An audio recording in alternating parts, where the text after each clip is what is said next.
বন্ধুরা, আমি শ্রেয়সী। চলো তোমাদেরকে দেখাই সিজানোর প্রিপারেশন। তো তোমাদের বাড়িতে কে কে এসে নেয়, তো মানে কাদের এটা নিয়ম আছে কি যারা আসে নেয়? কত ভালো। যাই হোক, আমি যেটা বলছিলাম, তোমাদের কাদের নিয়ম আছে যারা বাইরে থেকে এসে এসে নেয়, তো ওরা আমাকে বলবে। চলো, আমার তো বাড়িতে এটা নিয়ম আছে কি সবাই আসে নেয়, তো চলো দেখাই আমার বাড়িতে কি কি হয়েছে কালকে আর আজকে সিজানোর মেনু কি। এটা হচ্ছে বাসি ভাত, এখানে মা এখন রেডি করছে। এটা হচ্ছে বাঁধাকপি তরকারি, এটা ভেজ বাঁধাকপি হচ্ছে।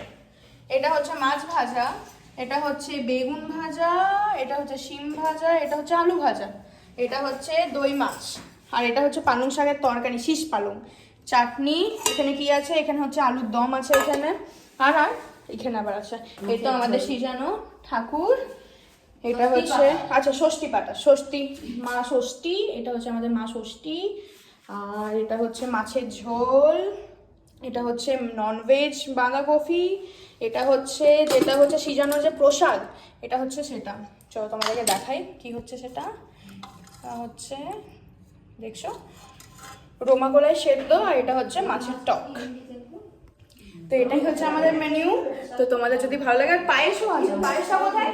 পায়েসটা এই তো, পায়েসটা এখানে, আর পায়েসও আছে। তো এটা হচ্ছে আমাদের menu. If you like the blog, don't forget to like, comment, share. যেটা আমি জিজ্ঞেস করলাম কাদের কাদের এটা নিয়ম আছে জরুর বলবেন। ঠিক আছে, বাই বাই।